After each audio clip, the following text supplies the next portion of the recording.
Hello, everyone, and welcome back to the Finger Guns podcast with Tony, Dave, and James. Once again, we are sans Dave. Dave is back on leave. We only had him for one small episode. So I am, of course, the juiciest of Jimmies, and I'm here with Big Tasty Tony B. And our very, very special guest, No announcement needed, but you guys can do it for me. Patrick. Mr. Patrick Ivoroni.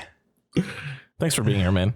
Thank you. Thank you for having me. It's about time. Yeah. Yes. Yeah, we only needed Dave to have another child, and then we just snuck you on there. we were able to pile driving all the guests we actually want to have on the podcast. Exactly. We never really wanted Dave. We just felt like we were obligated to keep him. So Yeah, I guess that's a family issue. yeah, I'll let you guys deal with that one. Yeah. And it just so happens that this episode is coming out on opening day of March Madness. Oh yeah. Yeah. For all the basketball heads out there. Exactly. So not me, but you two. And for a little bit of context, me and Patrick have played basketball together for what, 20, 25 years? Give or take. Give or take? That's a lot of years. That's a lot of years. That's a lot of basketball. Wait, when was the last time you two shot hoops together? Shot hoops together. Oh, now we're looking at like 10, 15 years ago. Yeah. Okay. No, it hasn't been that. But we were last game we played, we were 19 or 20, I think. When was that? Plus sacrament. Yes. And our age is what now? Yeah. There you go. There we go. It's more 13 years ago. 13. Yeah. Jesus Christ. The fucking... So when he said 10 to 15 years ago, he was not wrong at all. I just obviously I forgot my age.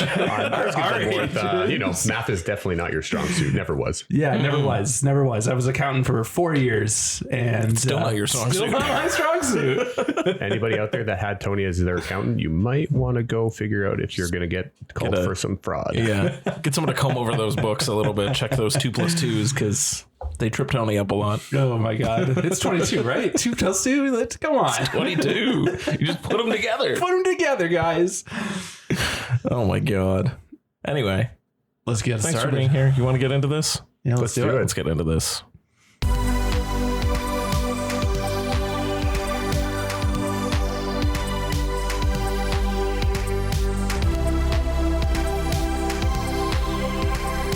So we're going to get a go then? Yeah, let's get a go. Best worst man? Yeah. All right. I think, wait, is this going to be like one of the last times that we can do a proper best man worst? No, I'm going to, let's... You think we're going to be able to pull it off? For this. All we need is 3. All right. We just need 3, man. All right. We'll come back to you next time if it's still going to be a segment for the next little bit. There's a reason. We just can't really talk about it right now. We but are we'll under figure it NDA. out. We will figure it out. I'm hoping we can still pull it off. Yes, absolutely. Patrick, so for best worst man, I told you to watch some basketball movies. Ooh. Do you want to go there, or do you want to mix it with a little bit of basketball, or mix it with basketball and some of the movies that we've seen over the last couple of months? We usually just go from a 2-week period, but because you obviously don't watch as much movies as we do, you can 6 months a year. You can pull a Josh and go all the way back to the beginning of time. Whatever you want to do. Whatever you want to do. I mean, I've watched maybe 2 movies in the last 2 weeks. Okay. Sure. Kids. Yeah. Assholes. Yeah. Sorry, Kristen, I love you. The worst is pretty obvious, and it's the one that I was dreading as soon as I heard it was being filmed. Sure. Space Jam: New Legacy. Oh God. Oh, for fuck's sakes. As a basketball fan myself, I was already skeptical about it, and I waited for it to be free on Netflix before I decided to watch it, and I'll never get those 2 hours back in my life again. No, you won't. No, you won't. Very, very disappointed, but that's what I expected. But it's not like beyond that. I don't know what the plan was. It's not that, and I'm not saying that Space Jam, the original Space Jam, is a great movie. It's not either. Well, let's not say things we can't take back. It's not great, acting, Tony. Let's be honest. It is the worst acting. It's real bad. But it's a classic. But you know what? I'd I'd take Michael Jordan and Bill Murray over fucking LeBron James and the Warner Brothers IP. I don't disagree. I also think the plot made a lot more sense, was a lot more fun instead of whatever the fuck this was. I don't even know what the fuck that was. This was insane. Like this entire Don Cheadle fucking algae rhythm thing was just it was awful. It was garbo. Yeah, it was super dumb. And it was just like a way for them to shove at the end that last game, which, I mean, again, talking about the first Space Jam, that game played out really well. Yeah. It made a lot of sense. It was a lot of fun. There was a lot of wackiness, a lot of ups and downs, but it all sort of tied itself together really nicely. This one, I think, was just an excuse for them to show off how much IP they own. Yeah. That was exactly what do you it. think? I agree. I mean, in the first Space Jam, they actually played a real game of basketball, whereas in New Legacy, they decided to twist it around and make it a video game. Yeah. Which, sure, I get it. For all those who have kids out there, that bond is something that should be special. And when you're as high of a profile as LeBron James is, timing's not always going to be on his side with traveling, playing. He's really got the off season if his kids travel with him. Yeah. But they kind of made him look like a bad father. And I very much doubt that's what he is in real life. Yeah. You know what? Beyond that, too. So thinking about the first Space Jam. Yeah. At that time, Michael Jordan was uber rich. Like he had it was money pouring out of his 96, right? Yeah, Oh, he was at he the had money height, man. pouring out of his ass from all sides. Yeah. But they still found a way to humanize him. Yes. Like they made him like he had a modest house with his family. Like it was like a very small, like he was very family oriented. Yeah. Whereas LeBron, it was like, did they legitimately just film at his mansion that has this giant fucking like basketball court in his backyard and just was like, again, like with Michael Jordan, they brought him down to earth and made him relatable. And with LeBron, I don't feel like they did a good job with that. They just kind of were like, oh, he's LeBron. Yeah. It's like, yeah, but what? I can't connect to LeBron. I don't know LeBron. We're definitely not the 1% in this world. Yes, exactly. But yeah, that was my biggest issue with how they portrayed LeBron. Is I know he's very heavily in the community in LA. Yeah. He's at all his son's basketball games, and then they made him look like a complete asshole. Exactly. Yeah. So, and I know it's a storyline. They're trying to bring that bond back together and the understanding, but I mean, they could have done it differently where, he actually made time for his kids, which he does in real life.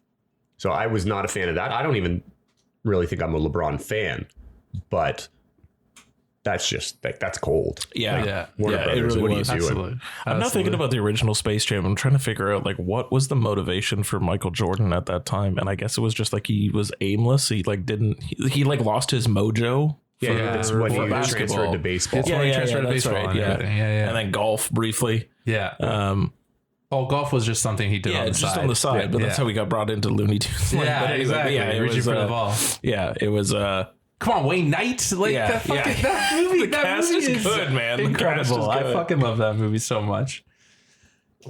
But okay, yeah, I can accept that as worst for sure. I also like that now we're going to go worst, my best. Yeah, let's do it. I think it's going to be fun. It's going to be fun. James, hit us with your worst. Okay, my worst, I was in Florida last week, so I didn't have a heck of a lot of time to watch a lot of things. Yeah. And I was also keeping up with the thing that we can't talk about. So there was a lot on my plate, but I was able to sneak 3 films in. So this one is going to be a high worst, very high. Basically, Number 3. Number 3. Yeah, it's number 3. Number 3 of the road. It's Project Wolf Hunting. Oh. It's out of the 3 that I saw, it's going to rank number 3. All right, that's fair. I liked it. I didn't know what I was getting into. And the only thing I knew about it was whatever you and Dave told me about it, which was so you're going to need a cold shower and there's buckets of blood. Absolutely. And that's pretty much all I know. So give it like a one sentence log line. This is basically it. I'm learning a lot right now about this movie. The quickest synopsis is a bunch of high profile criminals are being extradited from the Philippines back to Korea by cargo ship. So all of these criminals are put on one fucking ship, and that ship is on its way back to Korea. Think Con Air meets Resident Evil. Yeah, and shit hits the fucking fan. So then it turns into The Purge. Think more Con Air. Yeah. Do you remember Con Air? Remember? Yes. Yeah. Think more of that, and then a smidge of Resident Evil thrown in there for a little bit of creature monster kind of thing, because the fucking plot is like all over the place. It's like it's the first half of the movie, it's Con Air. And then all of a sudden there's like this little subplot with like a little experiment, and then the experiment goes wrong, and then hijinks ensue. I mean, did they ever really go right, those experiments? No, that's true. They never really do. No, I mean, this one, theoretically, this experiment did work. Technically. It worked. It just maybe it worked a little bit too well. Yeah. And they didn't equate for it working too well. Yeah. And then also put that thing on the ship with everybody else. But what'd you think of the kills? Like some of the kills were like fucking ridiculous. Insane. So gnarly. Yeah. They were. I felt afterwards that I needed a cold shower. Like, at least, like, that movie knew what it needed to be. It was like, get all these criminals on a ship and then let things hit the fan.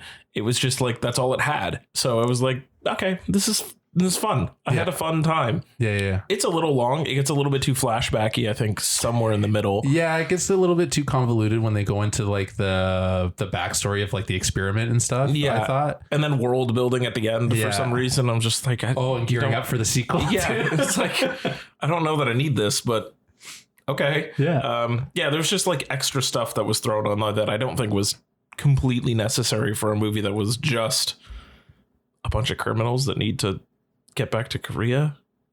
Yeah. I don't know. Also, there's about what, like 20 to 25 criminals? Yeah. If that, maybe 30? Yeah.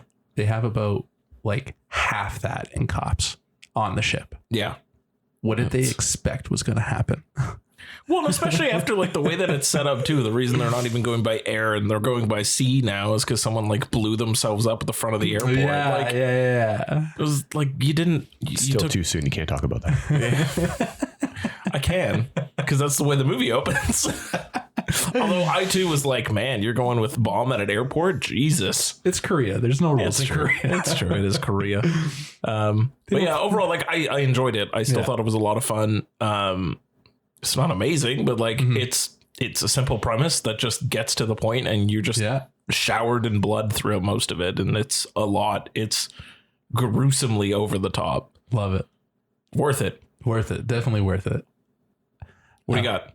For my worst, I might get a little flack from Patrick because I know it's one of his favorites. It's a little film called Like Mike. You put Like Mike? That's the worst. Like Mike? Yeah, buddy. Oh I need to understand why, and then I'll. So I rewatched this gearing up for March Madness. Sure. All my my best You're worst themed. man. My themed is going to be basketball. That's fine. First of all, Bow Wow can't act to save his life. No. I don't know where his sex appeal and charm came from because I remember when this movie came out and all the girls were just like, he's so cute. He's so dreamy. No, I wanted to punch him in the face the entire movie. And then you throw in Crispin Glover, who is he's the orphanage, the guy who runs the orphanage. And he's like the seedy thing who's trying to exploit Bow Wow because he has the magical Michael Jordan shoes. Right. It's just... rewatching, I saw it in theaters and I was like, you know what? This is it's a good family, like wholesome movie. It's just so over the top and it's just so bad. Yeah. But I will say it features a very young, and I'm talking young, Jesse Plemons. Oh, just got Matt Damon. Yeah, just got Matt Damon. And guess what? He plays a dick. Oh, good for him. He knew his role from the beginning. He knew his role from the beginning and he played it. And then Jonathan Lipkin's in it too. The little guy from Jonathan Lipkin. Stuart Little. Yeah. It's a little our little sponsor is making herself known. Yes. Thanks, Louis. Sorry, not sponsor, mascot. This Like Mike was when like Bow Wow was Bow Wow and not Lil Bow Wow. He dropped the Lil. He was always Lil at that time. He was basically like 12. Yeah. Not even I at couldn't that remember time. when he dropped the Lil. Yeah. No, he was still in his little phase. But like some of the basketball, like it was fun. Yeah. But it also looks like shit. Yeah. Right? Yeah. Like the wire work of him of fucking Bow Wow fucking dunking and shit. Sure. Yeah. Like, don't get me wrong. Patrick, you'll probably show it to your kids. You'll probably love watching it with your kids. I'll be honest, this was my meh. Really? Yeah. Okay. Oh, well, that's fine. perfect. This is a good completely segue. going- It's a I'm great staying segue. with It's a good basketball segue. completely Yeah, all the that's way. fine. Yeah. So this was my meh.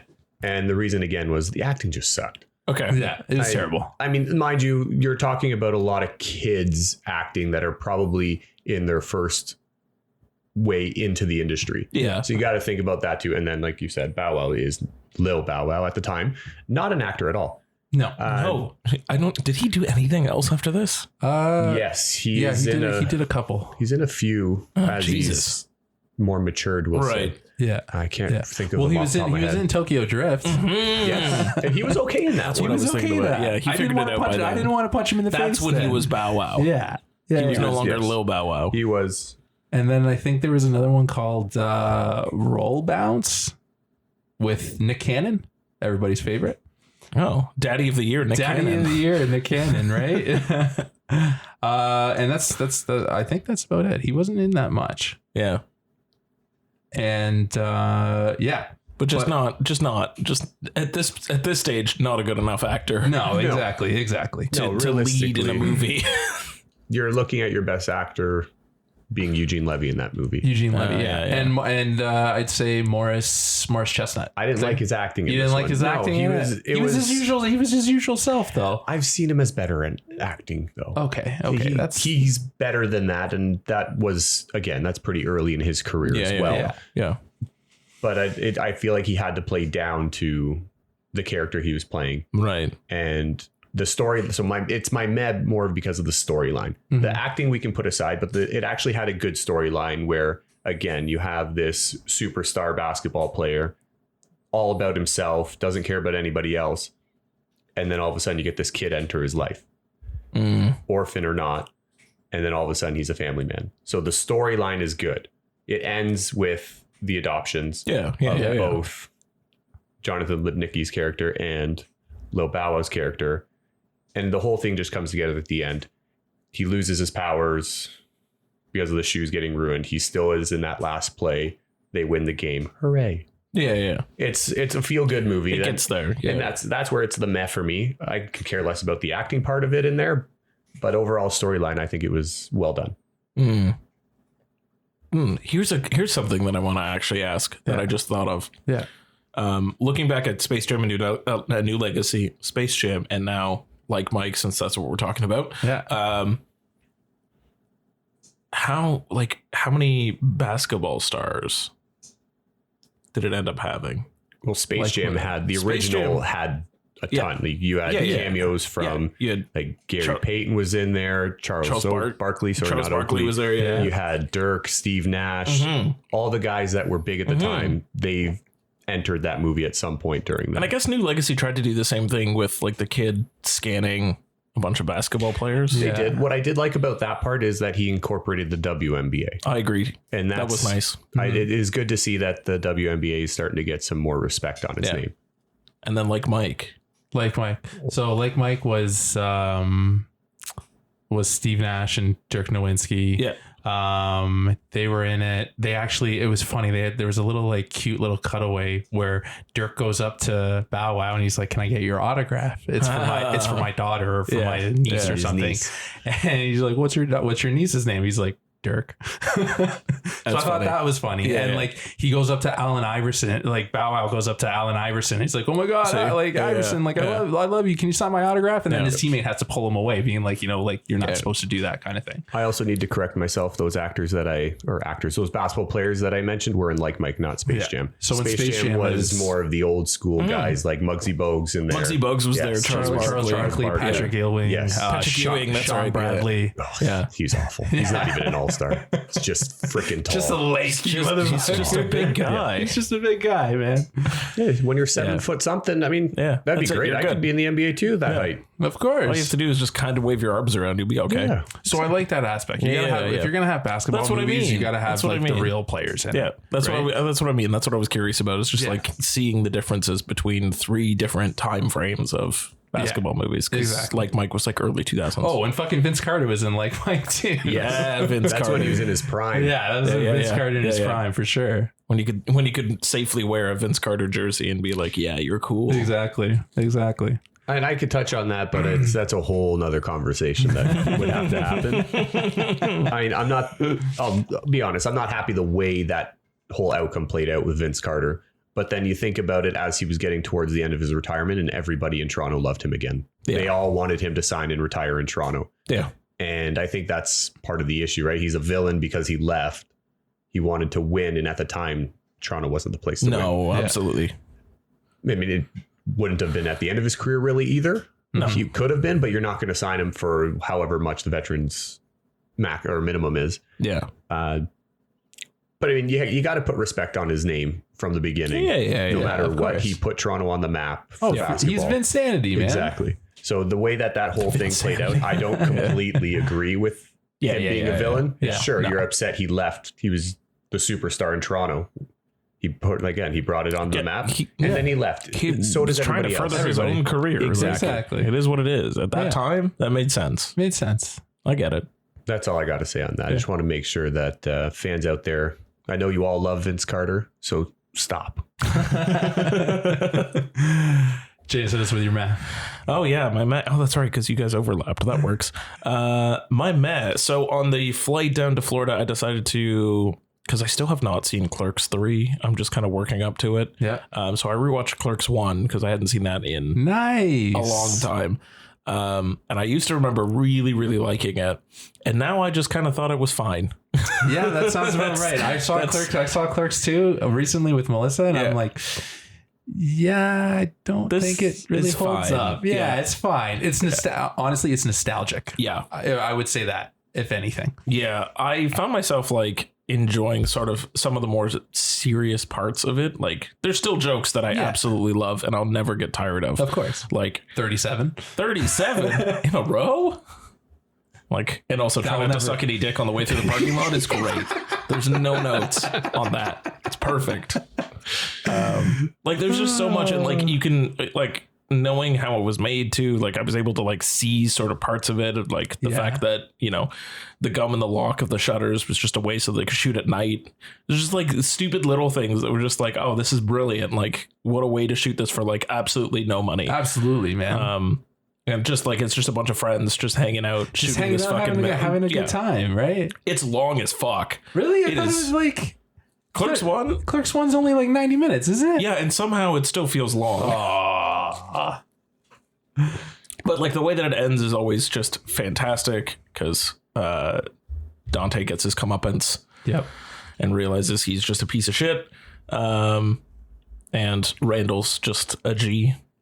Yeah. Who's wiser and smarter than us all. Of course. I forgot, and I can't remember which version I watched because this one had the when they go to the funeral, it had the animated section in there. Okay. It's the lost scene, so like it actually like the animated it out. I think it was the extended. Yeah, the extended or like the director's cut. The director's cut. Yeah. Because I think he wanted to film it and like didn't. Yeah. He probably didn't have the money for it. Yeah. So it was kind of fun to see that little bit thrown in there too, because it was like this extended scene of them at the funeral parlor. Yeah. Because isn't in the original, in the funeral parlor scene, don't they just like stay on and then they're running out, and then it's like a 5 minute, it's like almost like a 2 minute, they're in and out, and then they're running out kind of thing. And they're driving away as people are like running down the street. So that scene is there. Obviously them getting there is there, and then that scene is there, and then he filled in the middle with an animated piece. It had like a few other actors come in and like do different various voices, and you find out what actually happened at the funeral home, where how Randall ended up knocking the corpse over, which is kind of fun. Like I enjoyed that little bit that he was able to like put that in there. I don't know.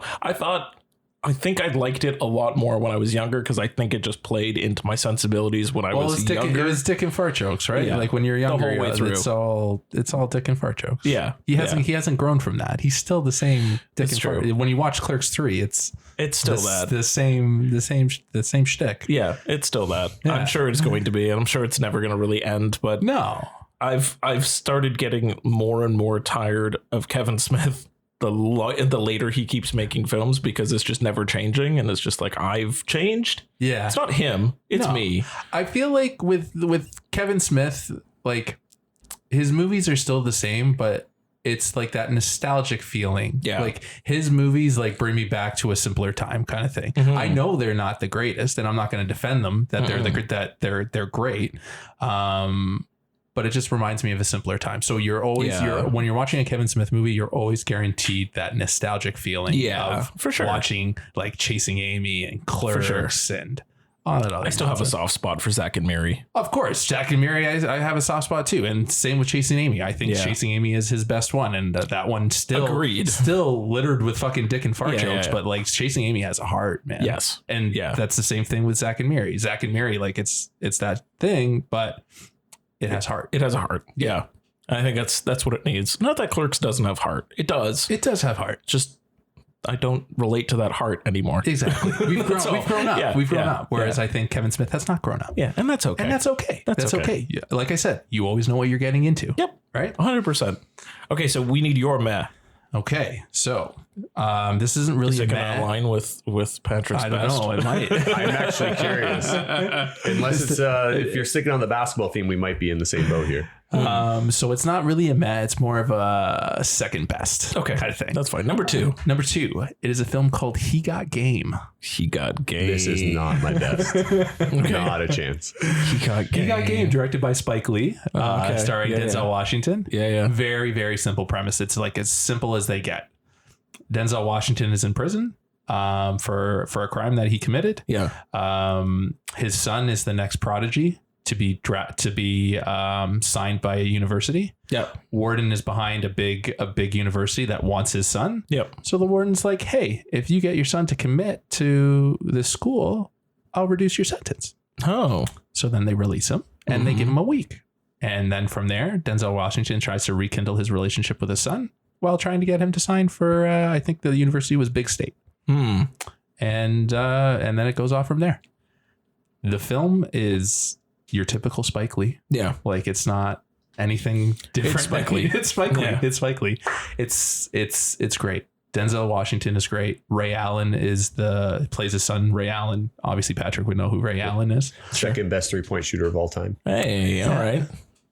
He's decent. He's not the greatest, but he's decent. Rosario Dawson is in it. Oh, I do like she Rosario. plays she plays the girlfriend. Mila Jovovich.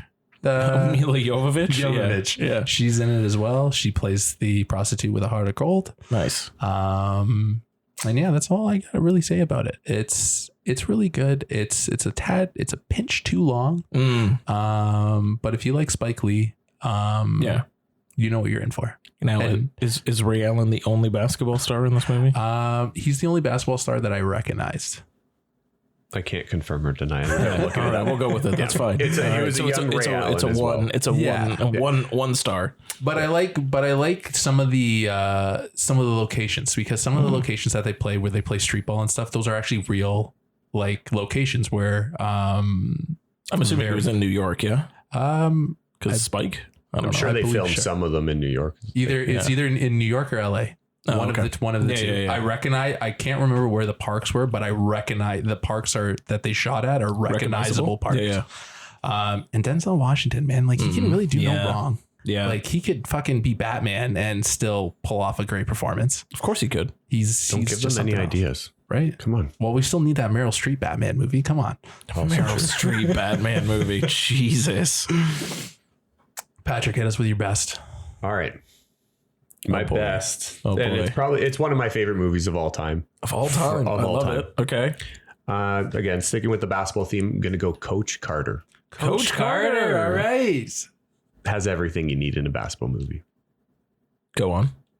What is everything you need? What are my elements? Sam Jackson. Yeah. Samuel Jackson. A very young Channing Tatum.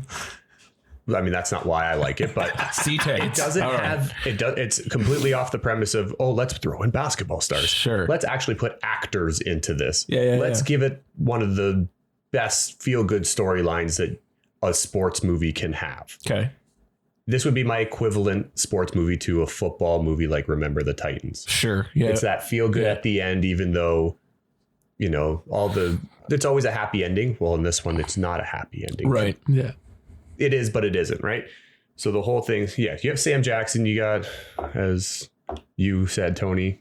C-Tates. Yeah. But then, the acting, it was actually good acting. The storyline was unreal. At least I think so. From not being it's a good underdog story. Right? It's an underdog story. Yeah. You bring in a former high school all-star, has his own family now. They got some money. They send their kid to the best prep school available. Yeah. He gets a job coaching at his old high school, and his son drops out of the school to go play for his dad. It's a pretty good. It starts off right away as a good feel good situation. Yeah. And the school's like one of the worst teams, right? He's trying to turn it around. Areas. Yeah. It's just you're looking at like the ghetto of the ghetto. Right. Yeah. And he's here and he just changes everything. He didn't bring anybody in really except his son, but he just changed the whole face of that program and just brought them to be better in human beings. Right. Every coach's plan is to obviously win basketball games, but then you also want to make a positive impact on your athletes' lives. He wanted to make the students better humans. Student, he kept reflecting on student athletes, right? Because all the parents are there's one point in the movie where he locks out the gym because all of his students are all of his players are failing, right? And he puts everybody in the library and he's like, you were not playing until you get your grades up, kind of thing. He wanted to see everybody make it to college. Exactly. At the end of the day, yes, we are your athletes, but your students first. That's why it's called student athlete, not athlete students. Yeah. And then of course you make it to state and you ultimately lose your game. Of course. So, and that's one of the things I actually liked about this movie. Every sports movie has a happy ending where the team rose to the occasion and they win. Yeah. Whereas this one, the team did win. They lost the basketball game, but then you got a guy like my boy Timo Cruz. And he's one of my favorite characters in that movie. He's the thug of all thugs. Yeah. Gets kicked off the team. Something bad happens to him. Coach takes him back in, and all of a sudden, he's a brand new person. Right. And that, again, tying it all together that you just want the best for your players. Yeah. So he sees his cousin getting killed. First thing Timo does is he knocks on his coach's door. Yeah. Rick Gonzalez plays Timo Cruz. Gotcha. And he embraces him, brings him in the house, and saying, "Don't worry." Yeah. That was don't worry, I got you. Don't worry about it. Let's just get you inside. I don't know. It's a feel good movie. Yeah. It's you see when they lose the game, it's a heartbreaker. Yeah, right? Of course. I think they lost by like 1 or something like that. Yeah. But ultimately they do the thing where they come back and everyone's greeting them, and then they do like where everyone ends up. Kind of thing, right? And everyone ends up with like, this guy gets a business, this guy gets drafted into the college, and awesome. Like all this stuff. So the whole point of it was that these students don't have a future, right? They play basketball, and then they either get killed on the streets or they go to jail. Yeah. And Sam Jackson's character, his ultimate goal was he wanted them to succeed in life. Yeah. And that's why the ending is like kind of sad, but it's also uplifting. Yeah. It was a game for their souls, and exactly. He won. And he won. Yeah. And he won. And that was part of what Sam Jackson's character implemented when he took over. Whereas most of the athletes being African American or students being African American, they don't end up going to college. Yeah. And being from the neighborhood that they grew up in, you have even that much less of a chance to go to college. You're going to end up in jail, or you are probably going to end up dead. Yeah. That's basically what he preached. Gotcha. Saying, if you don't turn your life around now, this is where you're headed. Yeah. And this movie was actually based on a true story, so it actually did happen. Nice. Yes. Well, that's great. Yeah. I like it. That's a good choice, man. That's a really good choice. By far one of my favorite movies of all time. Like I mentioned, it has everything, and it's got its ups and downs just like every other sports movie and good movie. Yeah. Like it's never a consistent rise. You have to build up to it, and you have to have those moments in the movie where things don't always go your way. Yeah. The team has to come together in order to make something happen. Nice. And there was also that in the movie as well. I love that. That's great. James, hit us with your best. Oh, I had to catch up on something finally. So on my flight home from Florida, I decided it was finally time for me to watch The Whale. Oh boy. I fucking loved that movie. What the hell? It's great. It's great. So, and that's interesting for me too, because like I really did not like Mother. Really? I didn't. Am I the only one that fucking likes that movie? No, I thought Dave likes it too, doesn't he? I don't think he likes it nearly as much as I do. Oh yeah, you love that movie. No. You can have that one. Fantastic. I'll take it. But like, I thoroughly enjoyed The Whale. I love the fact that it was, I don't know. I have a soft spot for like things that used to be plays, but like really just take place all in one room. Yeah. So any movie that's like that is just like my super soft secret spot of enjoying movies. Yeah. Patrick, do you know what The Whale is? I don't. I'm just going to listen to this one. Yeah. So it's up for Oscars. It's Brendan Fraser as a very, very large obese man who is dealing with the end of his life. That's essentially it.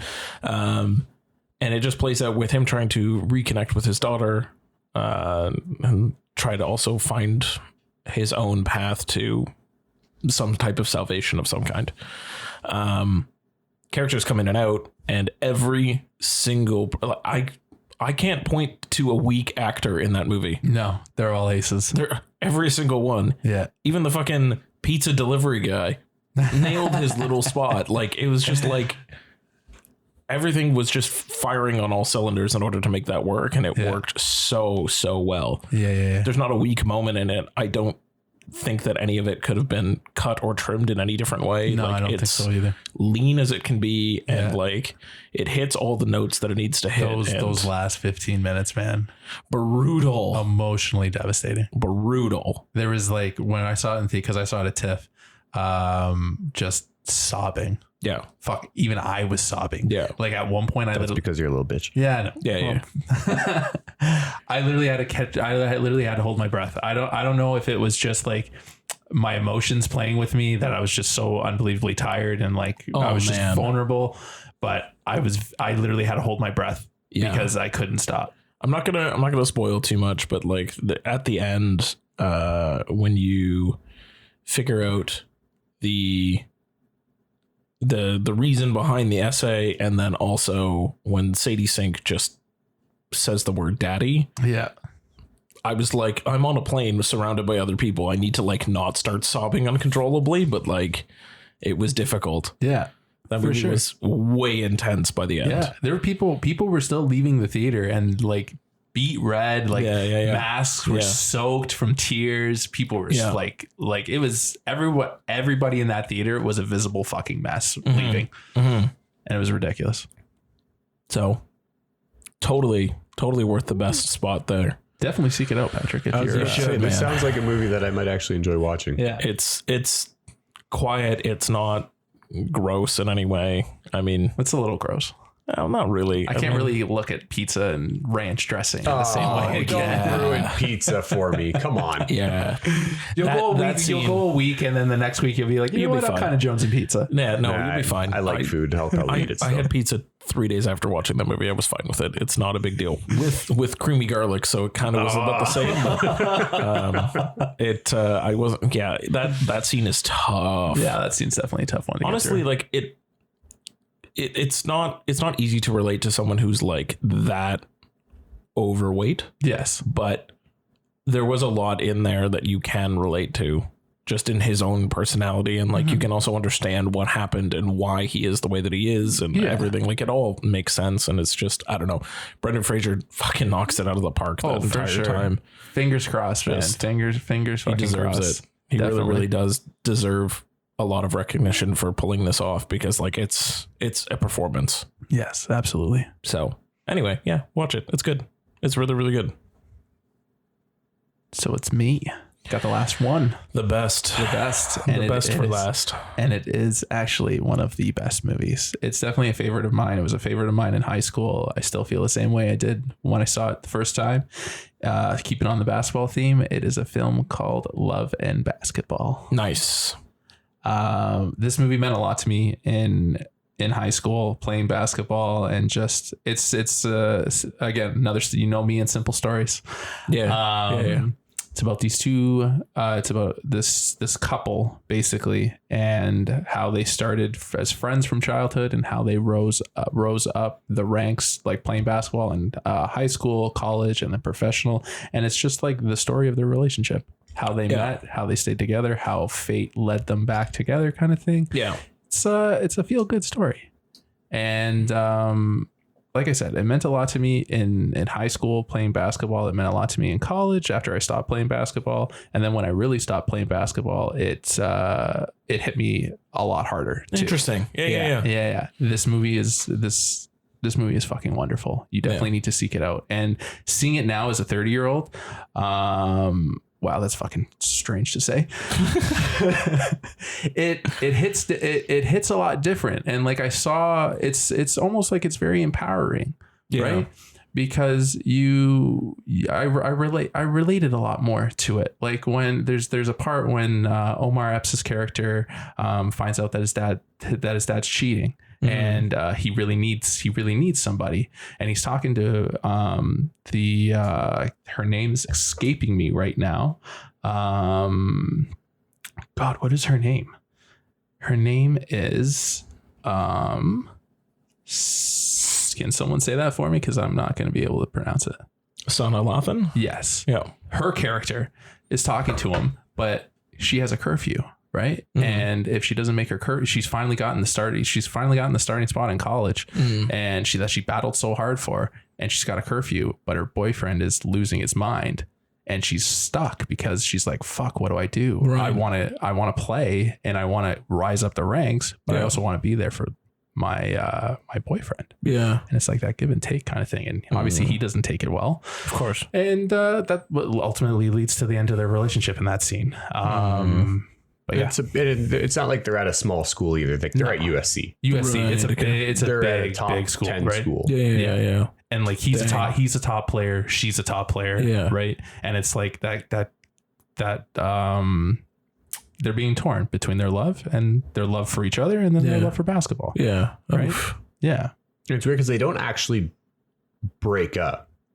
Like there was no, okay, then we're done. Yeah. It was more of, all right, I see where your priorities lie. And then the next thing you know, they're at a party and he's just talking with some other girl and it's just like sipping on his beer. Like, yeah, I'm talking to her. Yeah. We're friends. That's what he basically portrays it. Yeah, we're friends.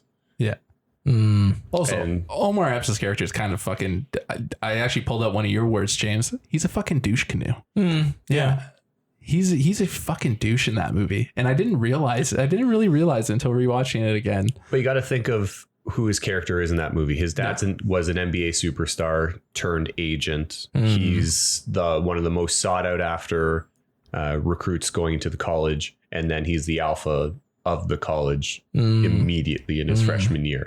Yeah. So he's portrayed. Yes, he's portrayed as it right from the beginning. Yeah. Even when he was a kid, when he's pushing a girl playing 1-on-1 and she cuts her head open because she hits the metal post of the net. Yeah, like it starts right from the opening scene of he's an ass. Yeah.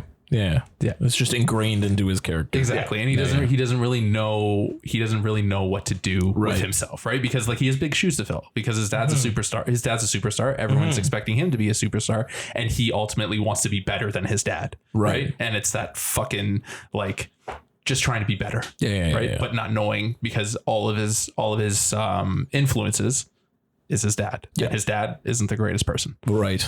Gotcha. So I like it. That's and of course, choice. So you're going to continue with the storyline on that one, or you're going to end it off on just he's a douche canoe, and they end up back together. Obviously, they end up back. It's a feel good, but it's the way they come back together. I think too. Yeah. Like she goes overseas, plays in Spain, realizes that the thing that I like the most and what I relate to the most is after a while they say that the sport isn't fun to them anymore. And I really reflect with that because like there was a period of time when we were playing basketball where it wasn't fun anymore because it was all about winning. And if you weren't winning, then you were a loser. And if you were a loser, then you shouldn't really be playing. Right. Yeah. And that's the pressure that these fucking athletes have to endure going through high school and like playing and like busting their ass to try and get recruited from college. And then in college is a whole other story. I never played college ball, but Patrick, you did. Like, does the pressure ever let up? No. And I mean, both my experiences when I was coming out of high school, I went to a university that came off a national championship and it just didn't pan out for me. No. Okay. So then I transferred back home and then I go to Mohawk and again, they're coming off a national championship year. And then I'm trying to walk onto a team that just won everything. Yeah. So myself, I mean, I had an up and down career. I was never the best player on the team, but I knew that I was a competitor and I could help. And it's just a matter of, and this is the problem with all athletes, I think today, now as coaching at the college level, everyone wants to be the star. Right. Nobody is willing to sacrifice their stats for the better of the team. In today's world, it's all about the individual. It's all about I'm going to shoot like Steph Curry. I'm going to drop 30 a game. But what about the grinders? The guys that don't get any of basically the stardom. The ones that are willing to die for the loose balls, get the rebounds, come in for like 10 minutes a game at times, take that charge, get the team an extra possession. Or pass the ball to the star. Pass the ball. Right. And these are the players that don't get any of the attention. But they're equally as important, if not more important, to a team than the star player. Yeah. The star player can't be the star without these individuals. For sure. So it's a team for a reason. Exactly. Like, and it's not a team of just individual superstars. It's a legitimate, you need to work together or else you're never going to fucking win. Absolutely. I had a 4-year college career. I had a pretty good career in my opinion. I was a role player. Yeah. I came off the bench for I played 4 years. So we'll say 3.5 years, I was a role player off the bench. I started one semester in my 4 years. Yeah. And I didn't expect to. And I had a successful career, in my opinion. Yeah. And it's just a matter of if you're willing to play that role, a coach will take you. Yeah. If you're willing to do something different that no other player is willing to do, there's always going to be a spot for you on the team. Yeah. And that's just the reality of it. Like, you need role players. You can't just have a superstar team of these 5 individuals on the court. It's not going to work. Just look at the Lakers right now. Yeah. LeBron goes and he pulls all these superstars and they can't win. Yeah. You need because no one's working together. Everyone's trying to get the spotlight. Yeah, exactly. So it's just inevitable. Yeah. Like, you want to be successful. First of all, you got to be a team. Yeah. Be a team, not act like a team. And then you have to be able to do things that someone has to step up and be like, I'm going to do something different that nobody else can do. And this is how I'm going to help. Yeah. And that's exactly what I'm trying to put into my team right now. Yeah. And it's hard. No, of course. Especially if everyone's got that mindset now. Yeah. Like, immediately when you were saying that, the only other sports movie I was thinking about was something like Moneyball, where it was just like a bunch of just like role players, just people that can, they're not huge superstars, not spending a shitload of money sort of thing. And then they're able to like go the distance because they just work together as a team instead of individual fucking superstars. Exactly. You don't need superstars. You need a team that can go the distance. Yeah, definitely. But that wraps that up. Yeah. Are we going to go into everyone's favorite segment? The all-time favorite? The all-time favorite? The Shudder. The Shudder Minute. Evil lurking deep inside, its darkness knows no limit. So listen closely if you dare. This is the Shudder Minute. Tony. So I think this is actually going to be a minute. Oh, good. Because I don't actually have a lot to say about this movie. Because this movie, give it to me. This week, the movie is a movie called Leave. And go. All right. So according to Letterboxd, this is the logline. A young woman tries to find her origins after having been abandoned as an infant at a cemetery wrapped in a cloth with satanic symbols. But as she gets closer to answers, a what's that word? Malevolent spirit is telling her to leave. That is the best synopsis that I can come up with. Cool. Because the movie was bad. Yeah. It was one of those horror movies where you have to go through an hour of buildup. Yeah. And then the horror comes after that. The movie's an hour and 40 minutes. So it's 40 minutes of horror, hour of buildup. Oh, got you. And you just have to slog through the first hour before it gets crazy. Exactly. And when it got crazy, it didn't really get crazy. It's the same as I would put it on the same level as The Lair, that Neil Marshall movie that I watched a couple weeks back. Yeah. Definitely don't seek this out. Even better. I got a better plan for you. Yeah. Go on Apple. Yeah. Rent Nocebo. Oh yes, right? Do Nocebo, and watch that. It's obviously not. It's not called Nocebo on Apple. It's actually called The Cursed. Yeah, for some reason. For some godly ass reason. Pay $5.99. Watch that. It's better. Leave this movie behind. It comes out. It'll be out on Shudder on St. Patrick's Day. Definitely avoid it like the plague. I did not like it. I'm sorry, Shudder. I do not like shitting on your movies, but I gotta. Hey, look. You know what? At the end of the day, I gotta call it, man. We are but film critics. Sometimes we're gonna like something. Sometimes we're gonna not. We just always appreciate getting them, Shudder. It's absolutely. Just like thank you so much for continuing to support us. We'll watch it. But sometimes we're just not gonna like it. Absolutely, and that's okay. That's okay. So definitely avoid this. Go see Nocebo. All right. That was like the Shudder 2 minutes, but that's okay. Oh, for fuck's sakes. I'm getting better. You're crushing it. You're crushing it. It wasn't the Shudder 10.5. So, absolutely. So we're crushing it. That's great. Good for you. Fantastic. Do you want to talk about our main thing? Is it time for the main event? I think so. And what's fun about this too is, well, we don't have Dave. Yep. But the first episode that we ever did about a year ago was for Scream 5 or 5 Cream. 5 Cream. As it became colloquially known. So this is Scree VI. Was it VII basically, I guess? VI. Yeah. Scream Vi. Yeah, except there's the other downward part of the M. Yeah. So it's fucking Scream weird. 6. I don't know. We watched Scream 6. We're watching Scream 6. Yeah. Sweet, guys. I think we have to approach this the same way that we did our first episode, where Absolutely. we're going to talk up to a certain point, and then we have to. We can't not talk. We got to do the purge spoiler bell. We're going to ring the spoiler bell. Hopefully, we can do it as good as Dave did. We'll get to a certain point, but let's kind of just talk about Scream. So, Patrick, before the show, before we started recording, you were kind of mentioning that you had seen what 1, 2, and 3. 1, 2, and 3. Yeah. Okay. So and I you skipped missed 4 and 5. And at that time, I was much younger. Sure. Horror movies. Scream was very much considered a horror movie growing up. Yes. So they actually, they were a little frightening.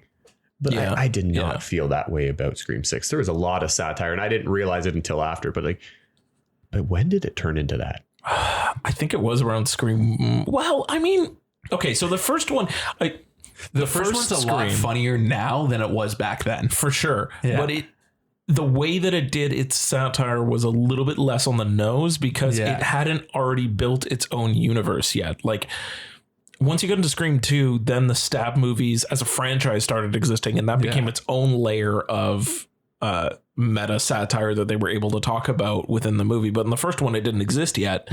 So I think it worked in a more subtle way, and it became a little bit scarier because it was less overtly meta. It was just like film nerds that decided to murder people, which sure, I can get behind that. It still was playing on the tropes, but it's less like punching you in the face with it. It's just kind of like, hey, here's a trope.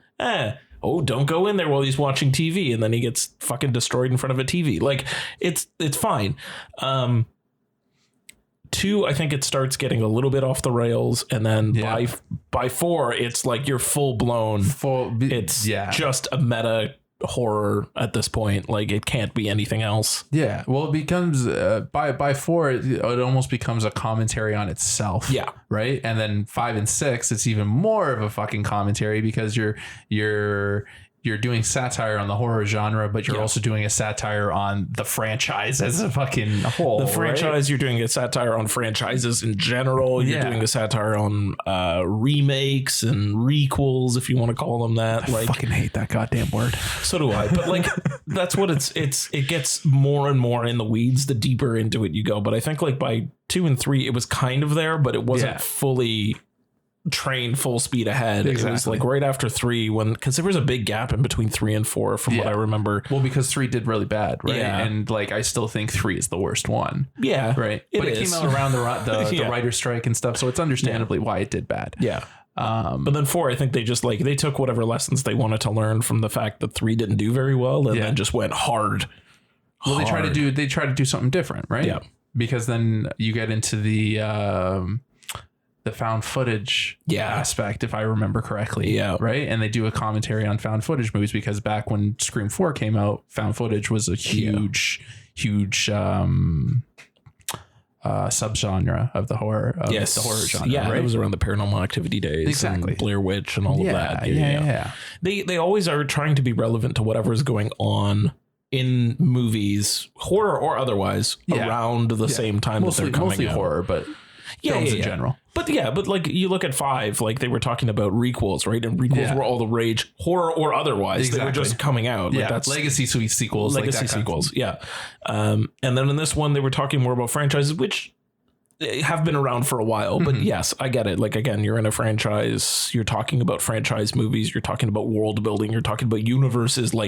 That's a huge thing, and it's been a huge thing for a while. It's just Scream decided to address that now. Yeah.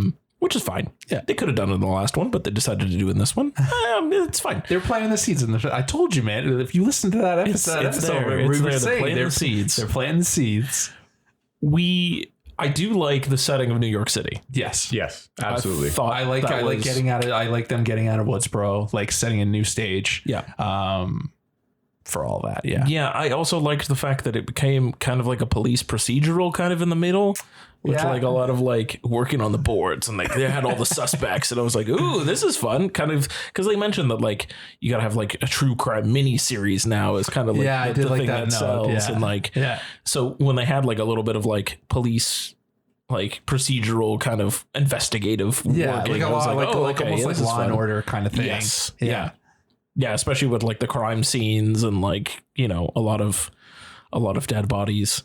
Yes, a whole lot of dead bodies. But like it starts off really well. I was very happy to see our girl from Ready or Not. Yeah, Samara Weaving. Yeah, right at the beginning, get the first kill. It was like, yes, right, she's back. And I looked at Patrick, and I'm like, why is she going down that alley? Why is she going down that alley? What good is going to come from that? None of it. I appreciated that too. I liked that they called her out on that right away. Yeah, like, exactly. You teach a class on slashers and you just went down an alleyway. Let's go down the dark alley where everyone gets killed. Yeah, exactly. And that was fucking vicious. Yeah. Spoiler alert on the opening scene, obviously. Yeah, I mean, it's vicious. Yeah. Like, you know that there's going to be kills in this. I don't think that's much of a spoiler to say that people die in this movie. Like, of course. People die in this movie. Yeah, I like New York as a setting. I liked that first kill. I thought that lead up was very, very good. Yeah. I also liked the second kill of that movie. Well, I guess that happened off screen, but you find out about it at the end. Yep. When he's just wandering around his apartment, then he opens the fridge. Yeah. I like that it didn't waste any time. No, there's no like in Scream 5 and some of the Screams, it takes like you still get your kills every so often, but there's a little bit of build up before it just goes batshit insane. Yeah. This literally like 10 minutes and they're on the fucking run. Yeah. Like Ghostface is coming for them and they need to fucking do something. Yeah. Yeah. It was just a little setup just to get like some of like where each character is at. Yeah, dynamically, exactly. Like the party scene was needed so that you could understand Sam and Tara's like relationship. Douche Canoe getting fucking balls tased. And like just understanding all the characters and understanding who they are a little bit more was, I think, helpful. But then it's just all kills all the way to the end. Absolutely. It was a lot of fun. It was. Pastor, did you have fun? What did you think? I enjoyed it. It was a good movie. Yeah. This was one of the first times you got out to the theater. Yeah, I haven't been to the theater since before COVID, so this was a good way to get back out there. Was it packed? Not overly. It was about you guys went on a Thursday. Yeah, it was about, I would say like half to 60% maybe. But it was a decent crowd that we saw it. And yeah, like it felt different. Right, and the stakes were significantly higher. Like that scene in the fucking bodega was intense. Okay, the bodega scene. That's an all-timer scene. Yeah, that's definitely an all-timer like Scream scene. Like, you know what? Reflecting on it, the times that they leaned horror and like tried to make it like a really intense like make you feel uncomfortable with the scene. The bodega scene is one that worked really, really well. Yeah. The subway train worked really, really well. The subway train was fucked. And the warmer, colder game, as I kind of mentioned in the beginning with the fridge, worked really, really well. Yeah. But I think that was about it. Everything else was kind of like, oh, this is Scream. Like it was so far into the actiony side of it that it was just like, even the scene in their apartment. I don't know when to ring the spoiler bells. No, the scene. The scene in their apartment. The scene in the apartment is what sets everything in motion. Yes, right. Because then you lead to the scene that you see in the trailer with the ladder and getting everybody across between the apartments and stuff. And that part was fucking insane. And seeing that poor soul Decker head off the dumpster. Yes, Pat, you gasped during that scene. Oh. There's no way they're going to be in Scream 7. No, definitely not. Yeah. I also got to give a shout out to Josh Segarra, who played Danny. I love that guy. Who's Danny? Cute boy from across the hall. Oh my god, yo, he's in that show we love. Yeah. The other two. Yeah. He's in the other two. Character. Yeah, pretty much. I love him. I don't know why. He's just got a fucking adorable little face. He's a cute boy. Yeah. He was also in Trainwreck, which I kind of remember him from as well. What was he in Trainwreck? I do not recognize him in that one. He was one of the boyfriends, wasn't he? Probably. Yeah. Same character again. Probably the same character. Staten Island Ollie. Yeah. There you go. Yeah. He's definitely one of the dates. Yeah. So, I just like him. I appreciated his character, and I liked how they kept faking us out with his character. Yeah, right? You weren't 100% sure. In Scream movies, we're trained to say that the love interest is always the killer, right? Yeah. And I like that they played with that and they twisted it around, kind of thing, to keep you guessing, kind of thing. And I also loved I loved the part at the police station when Gail comes up to them.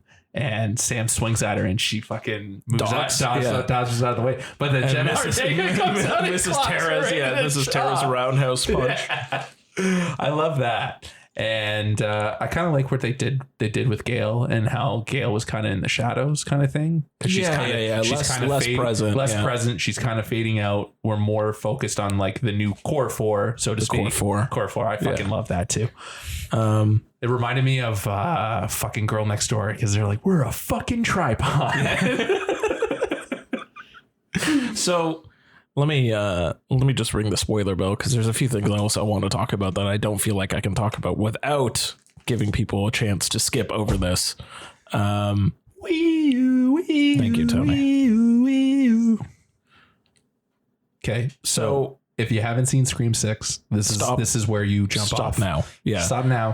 Put a pin in it and come back later. Yeah, I'll put it in the show notes for you. Just look at the description. It'll say when you can come back when the spoilers are done. You've been warned. You've been warned at this point. If you actually don't want to know anything, stop listening. Yeah. And if you keep listening, this is on you. This is on you. We've done everything we can. Absolutely. So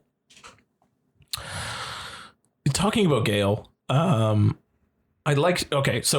call out the entire fact with franchises that nobody is safe. Yes. Yep. Gail included, Sydney, everybody's on the table. Expendable. I didn't like I thought it was kind of silly that they were just like, they just put Sydney in a line. Sydney wishes you all the best, but she's going to look after her family. Okay.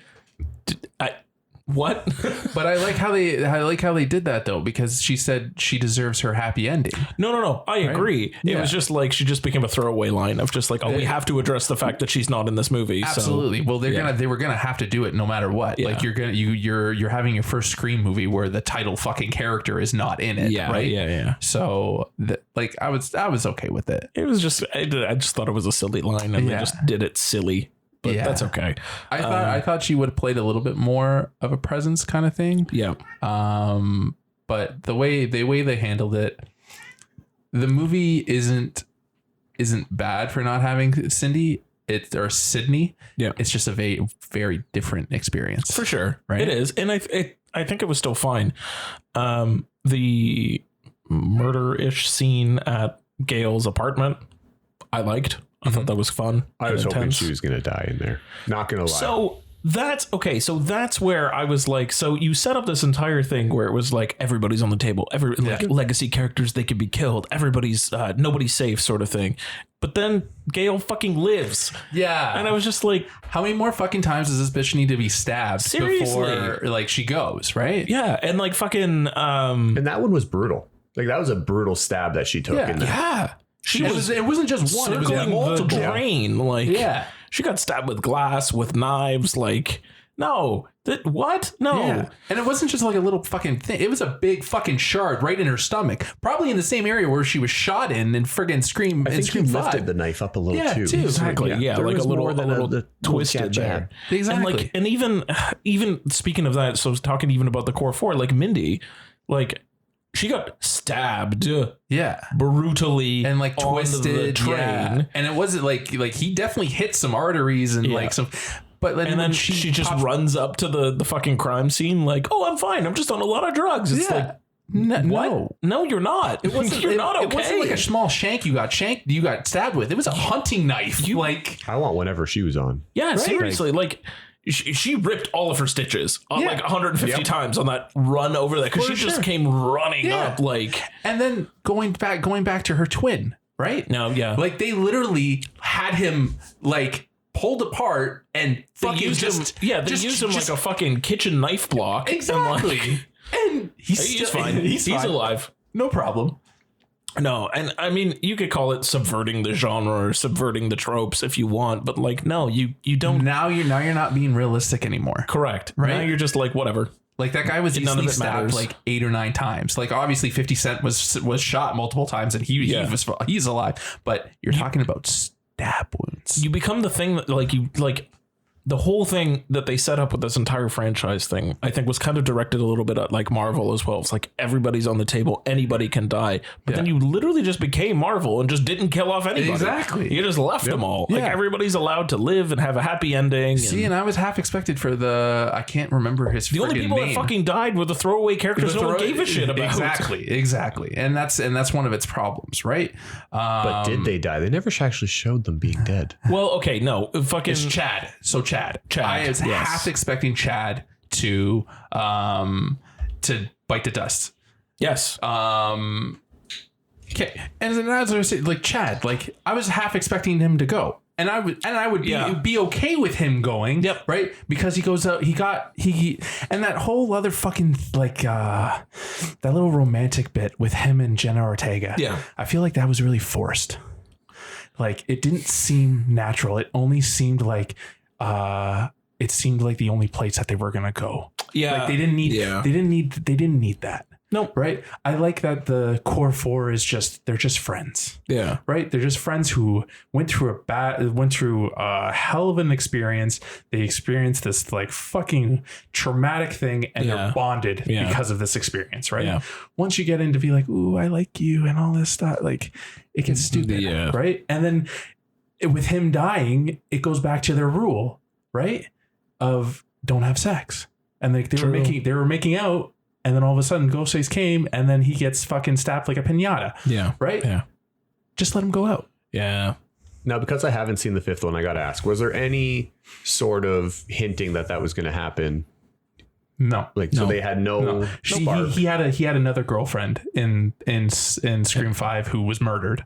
Yeah. And was she already kind of flirting with him, or like hint? So there was no hint at all that could happen. Hint at all. So that's why it was developed in 6. Exactly. Okay. So that's why it was so very jarring in that one scene when he brings her home and he's like kind of like being that knight in shining armor kind of guy. And I was like, ooh, like I don't like this. This seems really forced. Yeah. Right. Well, especially because that wasn't the way that it was like even at the party. Like he was literally looking at other girls and trying to set that other kid up. He was trying to set up his roommate, right? Which is another fucking douche canoe that like we're going to get into. Right? Which again, all the throwaway characters no one gave a shit about died. And they're so wooden and they're so one dimensional. Yes. Like all of them, they put more focus on the core 4. Yeah. And everyone else was just there so that they can be brutally killed. Yep. And I think so Mindy's girlfriend aside, because she literally was just there to be body fodder. Absolutely. And took that header off the dumpster very well. Like Quinn, you're right. They were all one dimensional. Even the 3 killers were one dimensional. So we're gonna talk about the 3 killers because the 3 killers I think is the ultimate. This movie was great. I would definitely say it's one of the better sequels. Yep. But the reveal of the killers is one of the absolute worst reveals. Yep. Because it just didn't make any fucking sense. No, and this fucking why are they always so obsessed with the killer that came before? Exactly. Like that's all it's been. Even in Scream 5, it was him idolizing the killers from before. Mm-hmm. And this one, it literally is a direct like finishing. It's like the guy's Scream 2. Story. Yeah, it's exactly like Scream 2. Yeah. Right, because Scream 2 with Scream 2, I liked that it was Mrs. Loomis, right? Yeah, but what the fuck does Ollie Fantastic have to do with anything? Like that was just so out of nowhere, right? Yeah. And I feel that same thing, and that's why I liked that I watched Scream 2 before this too, because it kind of like plays in this. Scream 2 plays into Scream 6. And it just felt like it was random. It was like completely random. Like the family of the fucking killer from the 5th one is the killers in the 6th one. Like, give me a fucking break. Yeah. It was so very on the nose. I mean, it did keep me guessing, but like I kind of had a feeling that those 3 were a problem. Yeah. Well, they were saying like fucking Mindy and Chad was calling it from the start. It's like, I don't fucking trust you. Yeah. I know something's up with you. And and it was. And it was. It's the same thing in the 5th one when Dewey was just like, it's probably this fucking guy. Yeah. And it was. And it was. And like even Mindy being like, oh, I got it wrong again. No, you didn't. No, you had it. You didn't. You had it. You figured just it didn't out. have all of How it. easy it is to juke a roommate lottery. Yeah, exactly. And then he literally was like, yeah, it was so easy to juke a roommate lottery. Like that was his big reveal. I was like, guy, we know. We get it. Yeah. And like Quinn answering that anonymous ad in fucking Craigslist. Like obviously, like that's obviously simple, right? Yeah. And it was like, just, and like her character was just, oh, she just has sex in her room. Yeah. And his character was, oh, he's an awkward little freshman. I felt a little cheated with Quinn because I should have known better, because like her kill happened off screen and like you never saw it. It was so could have easily been manipulated and everything. So like when that reveal was, I was like, fuck, I should have known. Yeah. Right. Whereas Douche Canoe, what's his fucking name?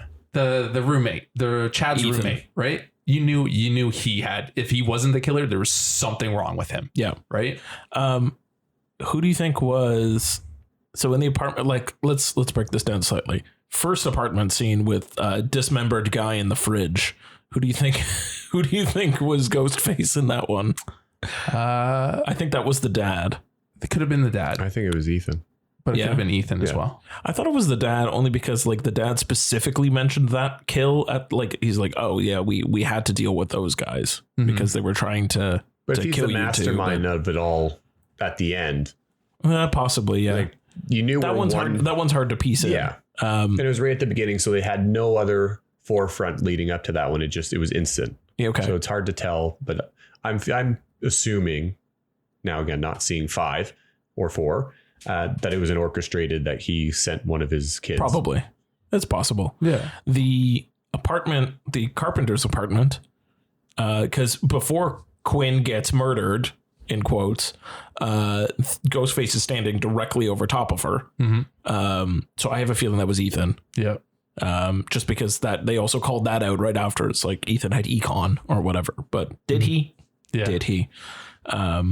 And then the dad swapped out the bodies and did whatever the fuck he had to do, and whatever bullshit excuse he gave to why Quinn wasn't actually dead. Exactly. So I'm actually assuming that Ethan wasn't the one that murdered her male companion. I think Quinn probably murdered that guy in the bathtub. Yeah. And Ethan was just playing Ghostface at that point. And that also explains where all the blood came from on her, because like Quinn, like the body of Quinn was like thrown at them. Yeah, and like she was like soaked in blood. So I guess it was just it was definitely the boy toy's boy blood. toy. Yeah. It was like basically like carved up in the bathtub. Yeah, poor guy. And then probably didn't see it coming. Yeah, the bodega scene, I don't know. Bodega scene, it could have been fucking. You know what? It could have been actually the cop. Yeah, because only because he uses a shotgun. And the mask that he was wearing was the original. Exactly. It was the old beat up one. Yeah, the Billy Loomis one. Which I want to get. This is a nice segue into what I want.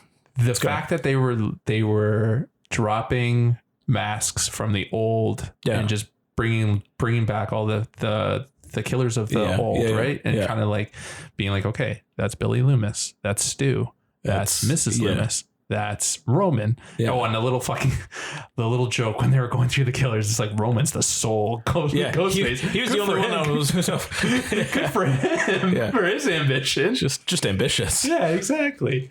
But I like that, and like the shrine at the end, the theater where you have all like the greatest hits of all like the Scream stuff. Yeah, and how that played into effect too. Yeah, right? And Sam picking up Billy's knife and.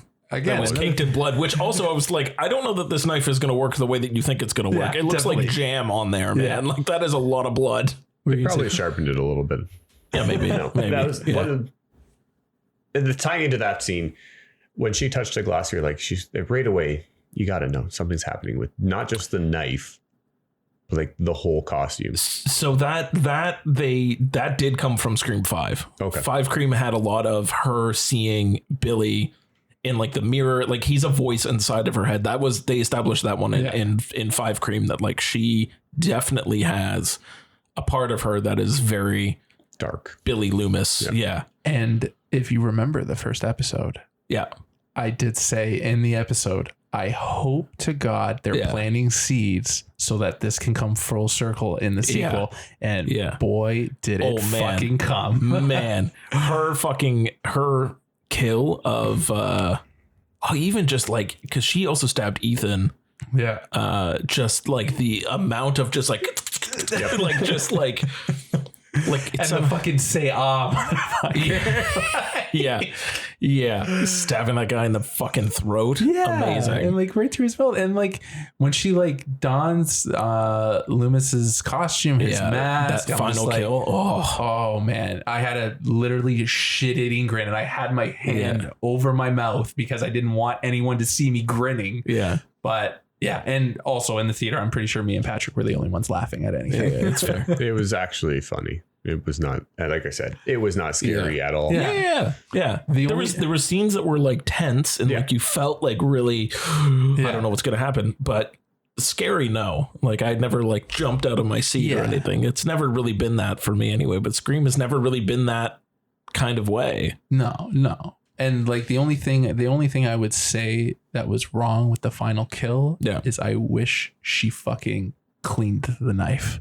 Oh yeah, she did the thing. Yeah. Because like when they killed the twins, it was like they did like a fucking unison TikTok dance. Yeah, it was incredible. That was fucking awesome, right? Because that's so much of everything, right? Because every fucking kill, he always fucking wipes the blade. Yeah.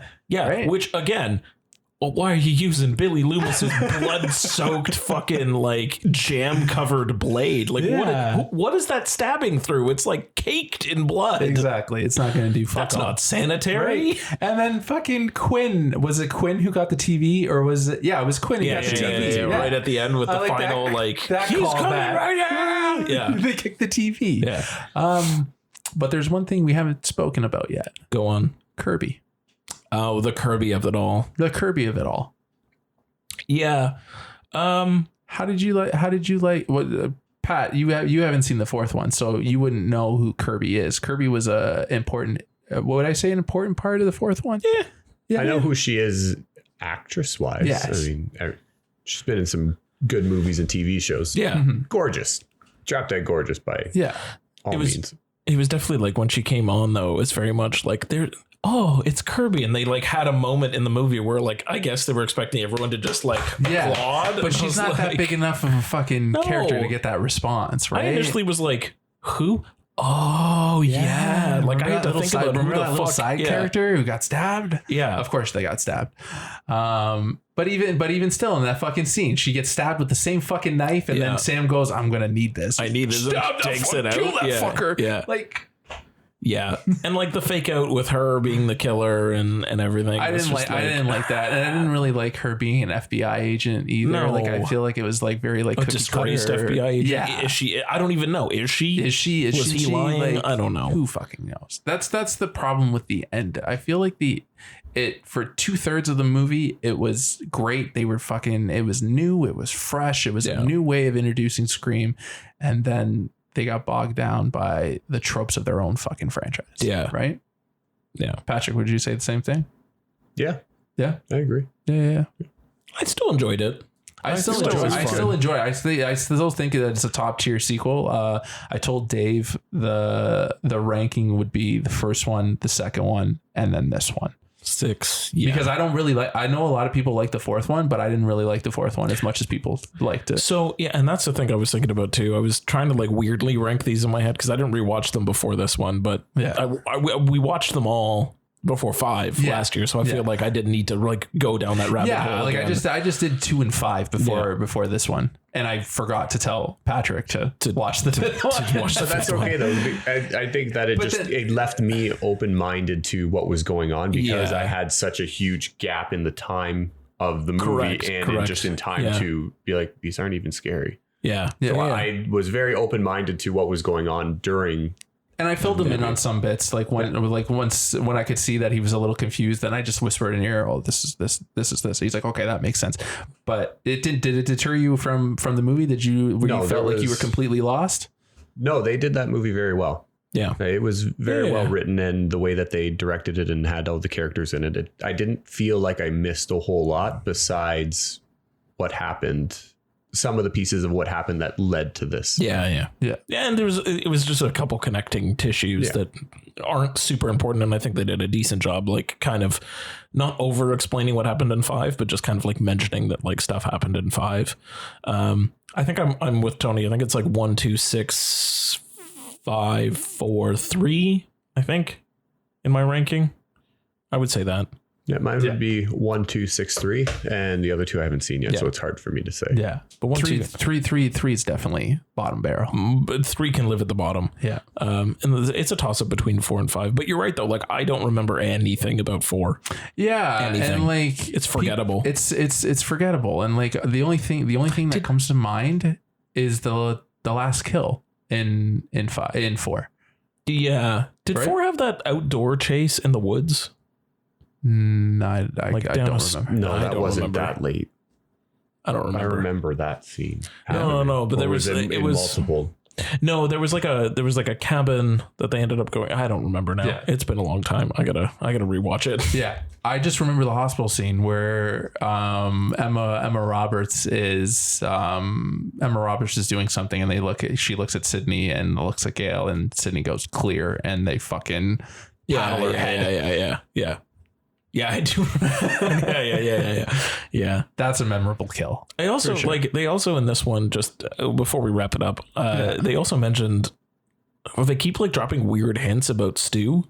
Yeah, and I really Stu Macher. Yeah, and like then Stu Macher, that's how he died, and it's like, if you believe that he's dead, and I was like, pretty confident he's dead, but. No, but there's a lot of internet chatter that people want, like, because they keep alluding to Skeet Ulrich. Yeah, right? They want to bring back Lillard.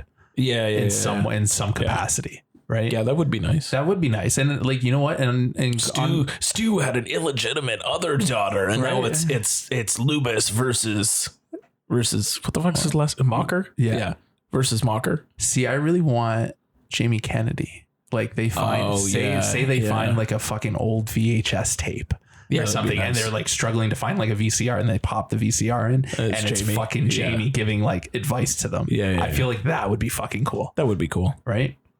There's a few things that they could do. It was just weird that they like hinted specifically about this weird rumor that maybe he's not dead, and I'm like, but isn't he though? Because I feel like he's dead. Falls down on your head, and plus he was stabbed multiple times. Yeah, I'm pretty sure he's dead. But maybe he's not. I don't know. Maybe he's been in a coma for 30 years, and he's going to come out of the coma and just go on a murdering rampage. You get stuck like a fucking a knife chopping block, and you live. So you know what? Yeah, there's no stakes anymore. Exactly. I guess. With that all being said, I hope that Radio Silence takes this as a win, and to just chill out now on Scream. I don't think we need another Scream movie next year. Nope.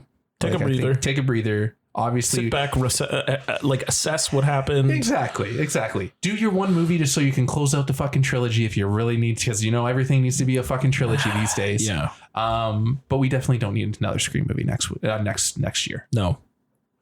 I don't. Like, the core 4 are fine. We're good. They're fine. Good. Everyone's alive. Yeah. All they like. They got some nicks and scratches and shit. Yeah, you close the loop on the whatever the fuck his name was, Kith family. Yeah, Richie's family. Richie's family.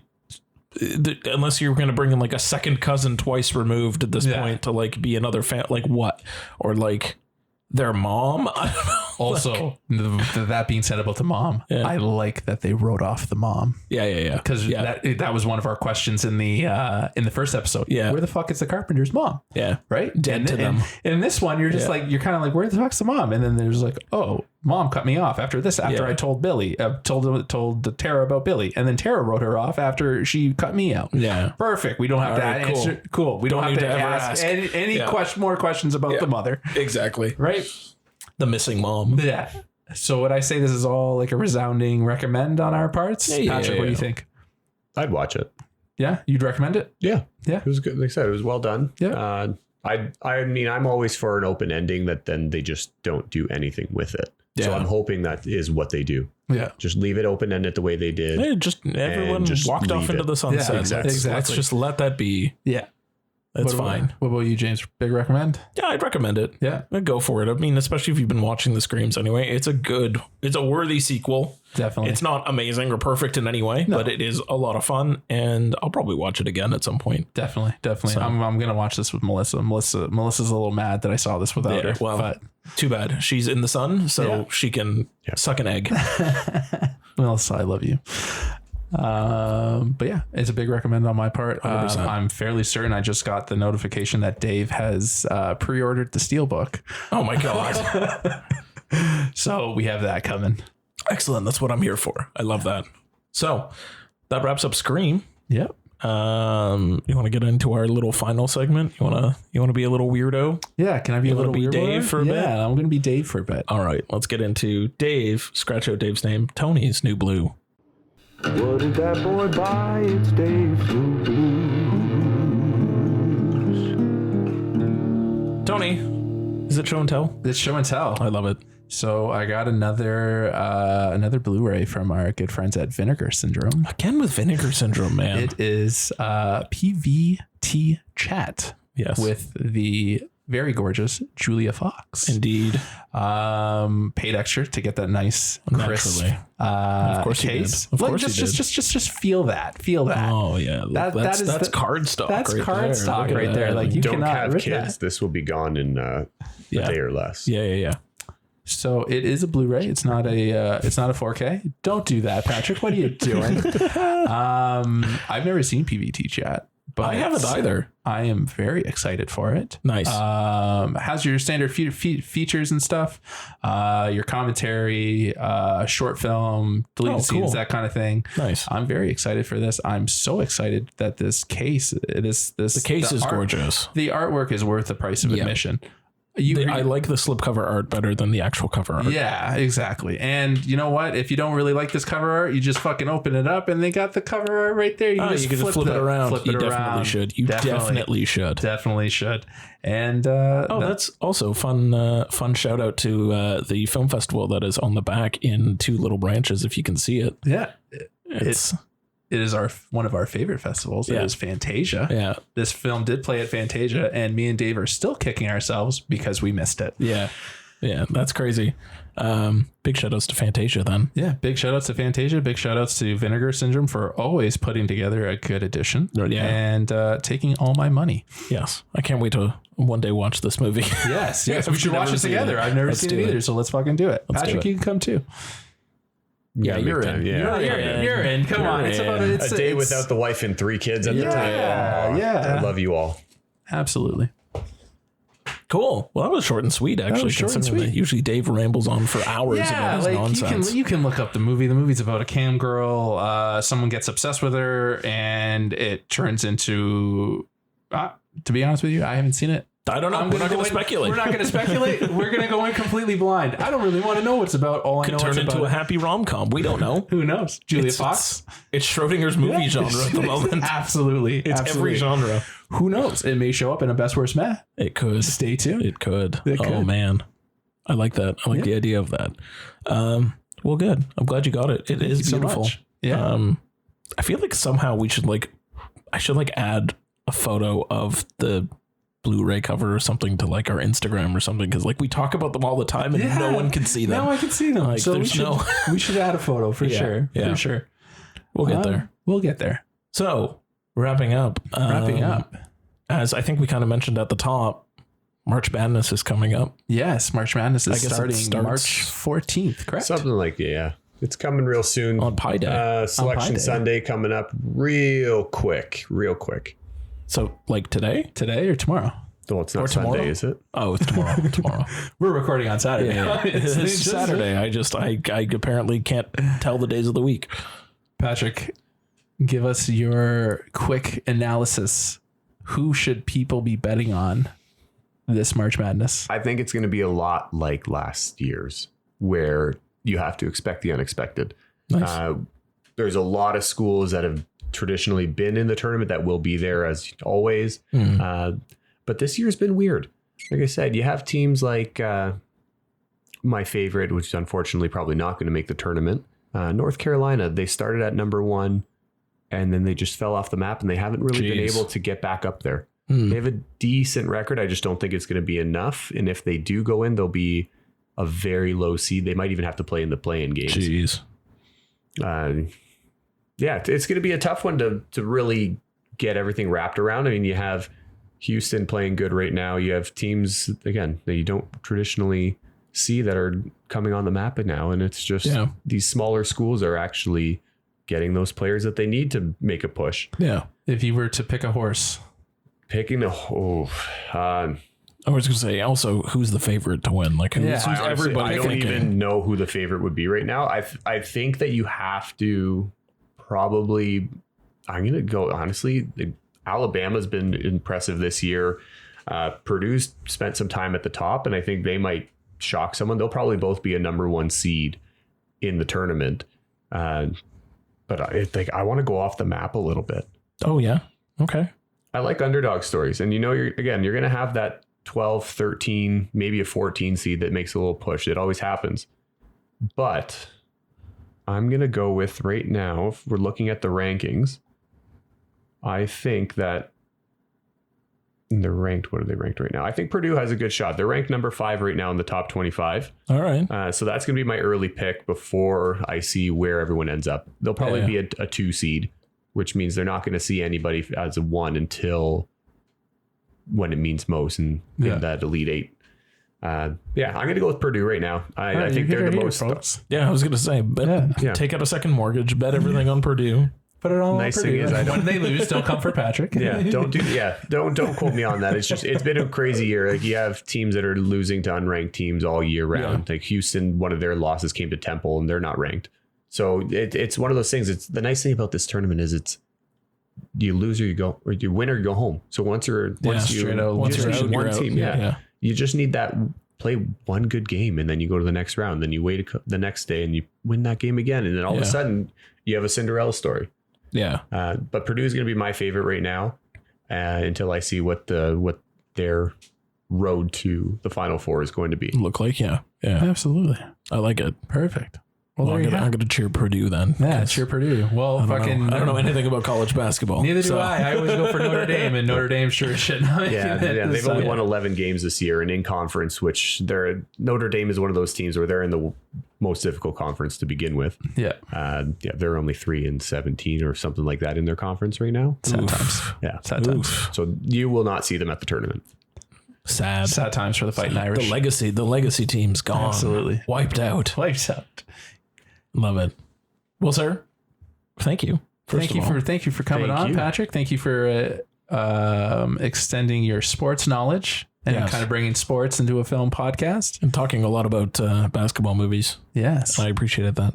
Thank you so much. They're like a blind spot in my cinematic language beyond like Space Jam and like, no, I did see Like Mike, and I think I've seen Coach Carter, but definitely like all of these sports movies where I watched them on a coach bus to somewhere in high school. Yeah. Like I feel like that's when you watch them, man. Yeah. It was like that and basketball. Oh man, we're not even going to get that. So wow, that could have been, I know that would have been a man movie too, I think. Yeah.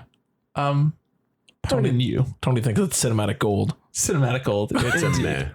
Again, I haven't watched basketball since high school, so I don't fucking remember. We watched basketball at my bachelor party, James. Oh yeah, that's right, we did. I don't remember any of that.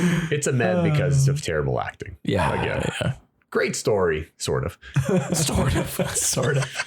It was just a good comedy. Oh, man. Yeah. Well, thank you for being here. You're welcome back anytime. We hope you had a good time, and we hoped everyone had a good time listening to this one. And James, do you want to take us out? Yeah. So once again, thank you. Come back literally whenever. I know where you guys both live. So yeah, exactly. just pop over. We'll just pop on the mics and we'll go. Absolutely. But yeah, for everyone else, thanks so much. There will be a bonus episode as well on the release of this one. So hopefully you've listened to this one first and then you listen to the bonus episode that we'll probably mention on the other one too. But we do have to talk about the Oscars because that is happening tomorrow from when we're recording, Yeah, but for exactly. everyone listening, it'll be on the Sunday that just passed. So we'll be with you with a little bit of our commentary on what happened. But until then, I'm still James. I'm still Big Tasty. And I'm still Pat. Perfect. And Dave, one day you'll be back, but we'll talk to you on Monday about the Oscars. Thanks for listening to the Finger Guns podcast. We'll see you in 2 weeks.